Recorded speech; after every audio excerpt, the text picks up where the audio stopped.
राम राम आप सभी एस्पिरेंट्स को। आज के इस व्लॉग में मैं आपको बताऊंगी कि जो भी मैरिड एस्पिरेंट्स है, चाहे वो वर्किंग वुमेन ही क्यों ना हो, और अगर किसी का बेबी है तो वो कैसे बेबी के साथ साथ, घर के कामों के साथ साथ या ऑफिस के काम के साथ साथ पढ़ाई मैनेज कर सकती है। कोई भी एग्ज़ाम हो, चाहे वो एमपीपीएससी ही क्यों ना हो, चाहे कोई अदर एग्ज़ाम ही क्यों ना हो, चाहे यूपीएससी ही क्यों ना हो, क्योंकि ऐसे काफ़ी लोग होते हैं जो अपने ऑफिस के साथ साथ, या मैरिड एस्पिरेंट भी, काफ़ी ऐसे एग्जाम्पल है जो मैरिड हो के भी एग्ज़ाम क्रैक करते हैं और अच्छी पोस्ट उनको मिलती है।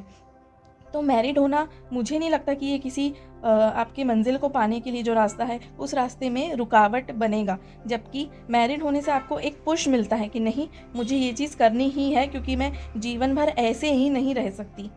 तो खुद को थोड़ा सा समेटिए, खुद के जो थॉट्स हैं उनको समेटिए और प्रायोरिटीज़ सेट करिए, क्योंकि सबसे पहले इम्पॉर्टेंट चीज़ यही होती है। आप ये नहीं डिसाइड कर सकते कि मुझे हाँ एमपीपीएससी करना है, लेकिन अपनी प्रायोरिटी आपने घर को ही बना रखी है। घर आपकी सेकंड प्रायोरिटी होना चाहिए और पहली प्रायोरिटी होना चाहिए कि आपको अपने ड्रीम को पाने के लिए क्या क्या करना पड़ेगा, वो चीज़ आपकी फर्स्ट प्रायोरिटी होनी चाहिए। तो आइए स्टार्ट करते हैं। मैं जो ये व्लॉग है ये अपने एग्जाम्पल, अपने पर्सनल एक्सपीरियंस से आप लोगों के साथ शेयर कर रही हूँ। तो आपको अपने रूटीन के हिसाब से इसको मॉडिफाई कर लेना है। मैं यहाँ पे अपना शेयर करूँगी। स्टार्ट करते हैं यहाँ सुबह सो के उठने से। तो मैं, जब भी मेरा बेबी उठता है तब मैं उठ जाती हूँ, चाहे वो सुबह 6 बजे ही क्यों ना उठ रहा हो, या 7 बजे या 8 बजे। तो ऑलमोस्ट अभी उसका जो है वो 7 बजे के आसपास उठ जाता है, तो उसके साथ साथ मुझे भी उठना पड़ता है। और सुबह का समय जो है वो तो काम में ही जाता है। हस्बैंड का टिफ़िन बनाना हो गया, या बेबी को खाना खिलाना हो गया। फिर जब घर के सब चीज़ें हो जाती है तो उसको नहलाना हो गया, और ख़ुद भी फिर मैं नहा लेती हूँ, पूरा फ्रेश हो जाती हूँ, और उसके बाद उसके मैंने सोने का रूटीन सेट किया है। हाँ, मैं ये बता देना चाहती हूँ कि वो अभी पौने 2 साल का है, और जून 22 को एग्ज़ाम के 1 दिन पहले वो 2 साल का हो जाएगा। तो जब से उसका बचपन से ये रूटीन सेट है कि वो नहाने के बाद सो जाता है, तो अभी मैंने उसका वैसे ही रखा हुआ है। तो ऑलमोस्ट 11 बजे के आसपास, जब मेरे सारे काम भी हो जाते हैं, उसका और मेरा दोनों का नहाना भी हो जाता है, तो फिर मैं उसको 11 साढ़े 11 बजे सुला देती हूँ। उसके बाद उसकी 2 से 3 घंटे की नींद अच्छी तरीके से हो जाती है। तो वो एक मुझे टाइम मिलता है पढ़ने के लिए, कंप्लीट मिलता है, क्योंकि उस समय मेरे सारे काम हो चुके होते हैं। और अगर घर वाले कोई काम बताते भी हैं तो वो चीज़ें मैं कहती हूँ कि मैं वो बाद में करूँगी, अभी मेरी पढ़ाई है। फिर उसके बाद जब वो उठ जाता है तो उसका खाना पीना, थोड़ा उसके साथ खेलना, फिर शाम होने लगती है तो शाम के जो रूटीन के काम है वो हो जाते हैं, फिर खाना बनाना। तो मैं रात में जनरली ऐसा करती हूँ कि 7 बजे से 9 बजे तक सभी चीज़ें हो जानी चाहिए। मैंने जो एक मैरिड एस्पिरेंट्स के लिए टाइम टेबल शेयर किया था, उसमें भी मैंने बोला था कि 9 बजे तक आप ट्राई करो कि आपकी सभी चीज़ें हो जाए, ताकि उसके बाद कोई काम ना रहे, सिर्फ आपको खाना खाना रहे और आपके बेबी को सुलाना रहे। और वो बेबी खेल खेल के इतना थक जाना चाहिए कि वो 10 बजे के पहले सो जाए, या 10 से साढ़े 10 ज़्यादा से ज़्यादा, ताकि आपको उसके बाद 10:30 से 12:30 या 1:30 या 2, जितना भी आप खींच सकते हैं उतना आपको टाइम मिले।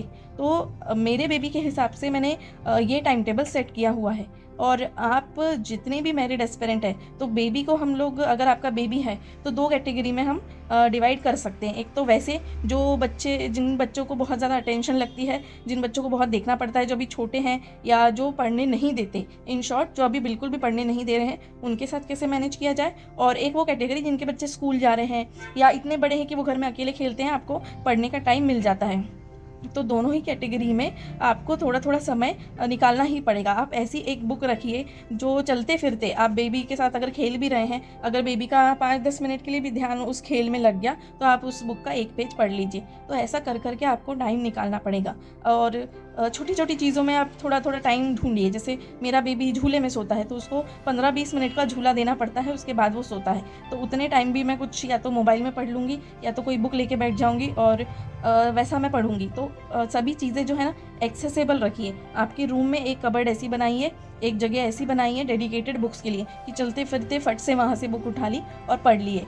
और जो काम की बुक्स नहीं है उसको नीचे साइड रखिए। जो आपकी अभी चलन में बुक्स है, जो अभी आपकी ऑनगोइंग है, उस बुक को आप थोड़ा ऊपर रखिए, कि चलते फिरते वो बुक उठाई और पढ़ लिया। कामों को जो है थोड़ा ऐसा डिवाइड कीजिए कि 2 घंटे में सुबह के काम हो जाए, या ज़्यादा से ज़्यादा 3 घंटे में, और 2 घंटे में रात के शाम के काम हो जाए। उसके अलावा आपको कामों में ज़्यादा टाइम देने का नहीं है।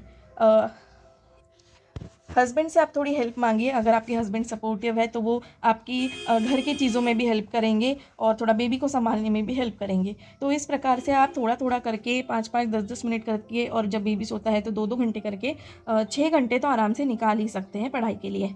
अब बात ऐसे एस्पिरेंट्स की आती है जिनके बेबी अभी नहीं है लेकिन वो मैरिड है। तो भैया आप लोग काफ़ी सुखी हो, आपके पास काफ़ी टाइम है। आपके हस्बैंड अगर जॉब पे चले जाते हैं तो तब से लेकर आपके हस्बैंड के वापस आने के समय तक काफ़ी टाइम ऐसा रहेगा। अगर आपको दोपहर में नींद भी आती है तो आप वो अपनी पढ़ाई रात में शिफ्ट करिए।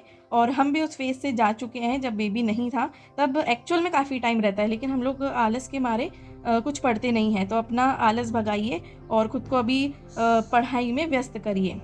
अभी आप लोगों के पास काफ़ी टाइम है। और वर्किंग जो वुमेन है उनके लिए एक्चुअल में मुश्किल है, क्योंकि आप मैरिड भी हैं, आप अपने ऑफिस का भी काम कर रही है, और मेरे हस्बैंड आईटी सेक्टर में है तो मुझे पता है कि कितना ज़्यादा काम होता है। तो भाई हेड्स ऑफ पहले तो, क्योंकि आप लोग ये भी चीज़ मैनेज कर रही है, वो भी चीज़ मैनेज करिए। और कुछ एस्पिरेंट्स के तो शायद बेबी भी होंगे, तो वो 3 चीज़ें मैनेज कर रही हैं, अपनी मैरिड लाइफ, बच्चे, पढ़ाई और ऑफिस का भी काम। तो आप लोग मेरे ख्याल से शायद 4 घंटे भी बड़ी मुश्किल से निकाल पाए, लेकिन हमारे पास ऐसे एग्जाम्पल है जिन्होंने उस सिचुएशन में होके भी पढ़ाई की है और एग्ज़ाम में अच्छी पोस्ट हासिल की है। तो आप लोग ऐसे ही लोगों को इंस्पिरेशन बनाएं और अपना जो गोल है उसको कंटिन्यू रखिए और पढ़ते रहिए, बस पढ़ते रहिए। कभी ना कभी तो होगा ही, चाहे एग्ज़ाम कभी पेपर लीक हो जाता है, चाहे कभी एग्ज़ाम पोस्टपोन हो जाती है, चाहे जो भी रीज़न हो, लेकिन कभी ना कभी एग्ज़ाम होता ही है, उसके रिज़ल्ट आते ही हैं, लोग सिलेक्ट होते ही हैं। तो हम क्यों पीछे रहे। अभी मेरे भी घर पे ऐसी सिचुएशन है कि मुझे प्रॉपर पढ़ने का टाइम नहीं मिल रहा है, लेकिन मैं अभी खुद को दिन ब दिन मोटिवेट कर रही हूँ कि नहीं, पढ़ना ही है। एग्ज़ाम चाहे ये वाली मेरी निकले, चाहे अगली वाली या चाहे उसके अगले वाली, लेकिन एग्ज़ाम मुझे निकालनी ही है। तो चलिए आप सभी से मिलते हैं नेक्स्ट व्लॉग में। तब तक के लिए stay tuned, stay motivated and please please please subscribe to my channel. Thank you. Ram Ram.